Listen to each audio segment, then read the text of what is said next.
Well, I'm glad we're going to talk about this. You're going to walk us through some of this, correct, Morgan? Well, I'm just going to tell you, very, very briefly what occurred there. Yeah, I mean, the Zionist movement that started in the late 1800s, people actually were moving to what was then called Palestine, which was part of the Ottoman Empire, and they were trying to buy up land from the Arabs. Now, don't think that all the Arab peasants owned land there, because that's not at all what was going on. First of all, most of the land in what's now the state of Israel was owned by the government, the Ottoman Empire at that time. Most of it, I'm talking like 70% of it.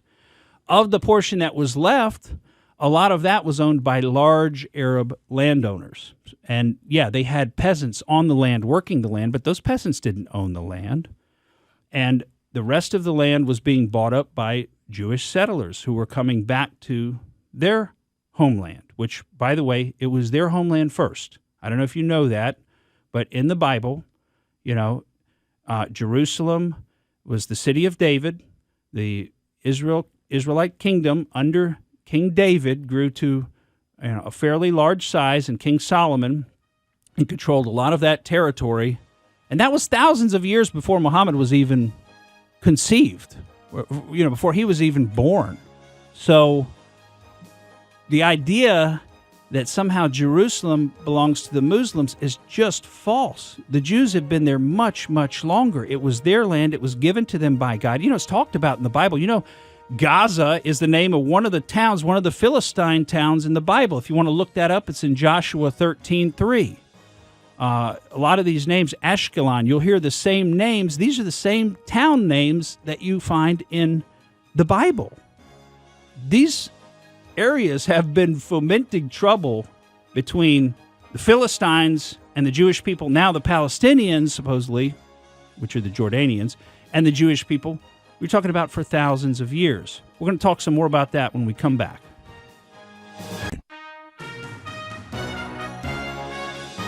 Here we are back on the Morgan Streetman Show. You're listening to Podcast Radio US, Tampa Bay. I'm Roxanne Wilder. Pat George is here. And if you want to be part of this discussion, 888-404-1010. And Morgan, we're getting back into the Middle East conflict, talking a little bit about it from a historical perspective. Yeah, well, historically, people say Israel stole the Palestinians' land. That's not true at all. That's not what happened. It seems like people don't look into this. They just, you showed me some things that are appearing on the internet, some maps. And the level of people's scholarship today, the level of their analysis and thought process, to call it surface level is insulting surface level thought process. It's a meme. Yeah, it's right? People aren't thinking things through, and they don't care. They don't want to spend the time, because they got so many other things to do, posting on social media like you're talking about, rather than trying to understand the situation, actually looking into the history of it, saying, hey, is this what really happened or not? Because if you actually look into it, what you have is you had a bunch of Jewish people coming to what was then the territory of Palestine, again, part of the Ottoman Empire at that time, and buying up land, and they were way overpaying for the land, by the way. They were trying to buy up land that nobody was on, that didn't have tenants, that didn't have peasants living on it or working it, and so they wound up buying up a lot of what amounted to desert land, which was considered invaluable. It wasn't, they couldn't, the Arabs who were there could not cultivate it, okay? So the Jews came in, they bought up what was considered wasteland, and they way overpaid for it, by the way. The average price, check this out, because this is kind of shocking. In 1944, when this was some real money, the average price per acre that the Jews were paying was something between $1,000 and $1,100 per acre on average. Now, today's dollars, that probably doesn't sound like very much, but let's go to Iowa, and let's pick the best farmland in Iowa in 1944, and what was that going for? And it was going for about $100 an acre. So they're paying for desert wilderness over in Israel that is viewed by all of the Arabs to have no value, yet they're extracting a very high price from these Zionist Jewish people who want to come and, rebuild their homeland. So the Arabs are extracting a very high price from them for the land, and they were happy to pay it. And then you know what they did? They took that land and they made it some of the most fertile, cultivated land in the world. And it produces food that they can export. I mean, they made those into orange groves. What was the desert under the Arabs became these, amazing bounty of a food-producing region. And if you look at that today from a map, you can see that all of Israel is nice and green and everything around it is all desert. Yeah. So they really they turned the desert into a land flowing with milk and honey, just like God promised them in the Bible. It's amazing. And to think that, look at Jordan. I mean, look at the countries around them. Is there no land in those countries have a ton of land, unoccupied land. Why don't they give some of that? How come the Palestinians have to have the little sliver of the world where the Jewish people live? The reason is that it's really not about this right of return nonsense. It's not about any of that. What it's about is the same thing that Iran at least is honest enough to say, and that is that the Muslim world is absolutely committed to the removal of the state of Israel and the Jewish people from what the Muslims call their holy land.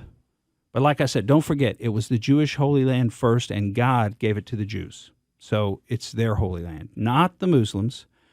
And so what you've got is a people who are committed to the destruction of another people. Let's talk about some of the numbers, because Israel right now has about 9.4 million people in its population. So just run this out with me. Because, you hear, 1,000 people killed. I guess, or people don't think that's serious? I'm not sure. 1,000 people killed. Well, it wasn't 100,000. Well, okay, let's run these numbers. 1,000 people out of a population of 9.4 million is a lot. If we were to compare that to, say, 9/11, and where about 3,500 U.S. citizens were killed out of a country approximating the size of about 300 million. I think it was a little less than that back then, but approximating the size of about 300 million. You're talking about 10 times the per capita number. So that would be the equivalent if on 9/11, 35,000 people were killed in the United States. Okay, you understand per capita, right? So it's a bigger country, so we have to multiply the numbers. So, but in Israel, 1,000 people is going to touch a lot more of the families in Israel. That's a lot of people. That's equivalent to 35,000 Americans being killed, if we adjust for population size. So that is a huge loss to them. I mean, can you think? I can't think of many days in the history of the world where those kind of numbers of people would have been killed. I mean, you look at some of the Civil War battles here in the U.S., and you get to those kind of numbers, 30,000, 25,000, something like that. But it's really hard to conceive of getting to numbers at that level. So on an adjusted population basis, this was let's put it this way. There have never been more Jewish people killed in one day since probably the Holocaust. And probably it's possible not ever even before that. I don't know. Maybe back in 70 A.D., when the Romans came and destroyed the temple, that may have, I don't know how many people were killed, probably quite a few then, but this is huge. I mean, certainly in the modern state of Israel, this eclipses any single day of fighting or terrorism or any other death and destruction that they've ever faced. So this is a huge loss of life for them. And as Bibi Netanyahu came out and said, they're now at war. They are at war, and this is not going to stop, by the way. This is not over. This was just sort of the opening salvo. How far is this fighting from Jerusalem? That's a good question in terms of miles. Maybe you can type it into the thing. I'm not sure exactly, but, the entire state of Israel itself is not very big. I want to say at its thinnest point, it's 19 miles wide. So you're talking about, a very compact area. The Gaza Strip itself is about the size of Washington, D.C., which is, very frankly, if you've ever been to Washington, it's really not very big. And they've got 2 million people crammed in there. So that you're talking about a very, very compact area. And so let's talk about some of what we've seen, because you've got 1,000 people killed. You've got at least 2,500 people or so injured. I think the number's a little under that right now, but I suspect that will go up. So just rounding off there. You've got at least 130 people that were taken captive, kidnapped, and mostly children, all innocent civilians. I think they might have claimed they got one IDF operative or something, but it's mostly families, children, old people. That's who they're taking captive. Women. They took a lot of women from that peace festival. They found over 250 dead bodies at that peace festival in the Negev desert, and they're probably still finding them. It's just absolutely unbelievable, the scale of murder and destruction. And what have you got around the world? I mean, you've got a Palestinian community in Malmö, Sweden, shooting off fireworks, celebratory fireworks. You've got Palestinian people in Berlin going around with trays full of sweets, to celebrate. We're handing out sweets because of all this rape and murder of the Jewish people. You saw it up in Ontario, Mississauga, Ontario. They had a sort of a protest thing up there, people honking their horns, screaming. They're all very happy. This is the beginning. This is the beginning of the end of the state of Israel in their minds. And that's not true at all. This is the beginning of the end of Hamas and probably Hezbollah, and most likely after that, Iran. And we'll see this happen. You're going to see this play out over the coming weeks and months because this is not over by any stretch of the imagination. You had protests in New York City. You had one right here, like we said, over 200 people showed up here in Tampa in support, in solidarity with the murderers, with the kidnappers, with the rapists. Is that who you want to be in solidarity with? Are you proud of what those people have done? And I found this was very interesting. I found, because you see we've talked about this before, right? The sort of, watermelon concept, which is that it's green on the outside and red on the inside. So the green is cloaking it in the Islamic ideology, but the red is the sort of communist revolutionary idea that is also at the center of it. So I saw the Tampa DSA, the Democratic Socialists of America, communists, essentially.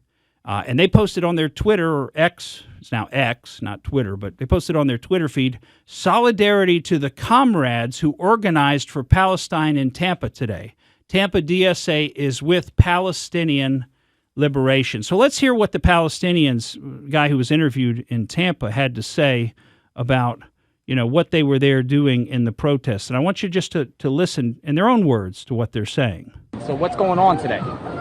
Right, yeah, well, I'm more than happy to share that. We are out here to say that we support the brave Palestinian resistance to the Israeli occupation that is ongoing. Yesterday was a historic escalation of resistance. Palestine has been occupied for decades and decades. Gaza has been under a blockade since 2007, 2006, and we are proud of the resistance that our brothers and sisters performed yesterday. We are here to say that we are here in the U.S. We support what's going on in Palestine, and we say, as people in the U.S. and all U.S. aid to Israel, Israel is not able to carry on its occupation, its genocide. So he goes on, but you get the gist. So he's proud. They're proud. They're proud of what their brothers and sisters did. How can you be proud of this? I'm sorry, this is not freedom fighting. Now, if there was some battle and it was a military battle, then I get it that obviously if both sides are at war militarily, that they're not going to agree on who's the good guy, and you could see people saying, well, we support, so I understand Ukrainians supporting their troops and I understand Russians supporting their troops. That all makes sense to me. What I don't understand is supporting people who go in to specifically murder civilians, who target the weakest and the most vulnerable, who target old women at a bus stop, who kidnap old women from hospitals, who shoot up little children in front of their families, who take little boys and put them in dog cages, and they're laughing at them. I mean, they love this. They're laughing at them. They're mocking them. Where does that come from? That is a dehumanization of another person. That's the only way you could do that, right? You can't. It's only because their ideology tells them these are not real people. These are not people. They are dogs. They are infidels. They are enemies. And our God tells us we have to go and, hurt them, destroy them. Now, let's hear the other side. Let's hear and I took this from one of the IDF feeds. Oh, I hear that. Is that the music coming, Pat George? Well, okay, the music's coming. We'll catch this on the other side of the break. But I've got one of the IDF spokespeople, Jonathan Conricus, who is talking about the Israeli response. And what you're going to hear from the Israelis is what you've heard for years and years, is that they take very seriously the laws of war. they take very seriously an attempt to avoid any civilian casualties. I mean, we've told you on the show before, Israel's the only country in the world that drops leaflets on a building to say, hey, we're going to bomb this building in a few hours. Everybody get out. They do that before they bomb the building. No other country does that. They take so many precautions. They take every step that they can take to avoid civilian casualties. Some of it's unavoidable because that's where Hamas keeps its bases. We'll be right back. Thank you for listening to the Morgan Streetman Show. We hope you enjoyed what you heard, and if you did, please click like and subscribe to help us out. And remember that we recommend that you exercise your brain at least once a week.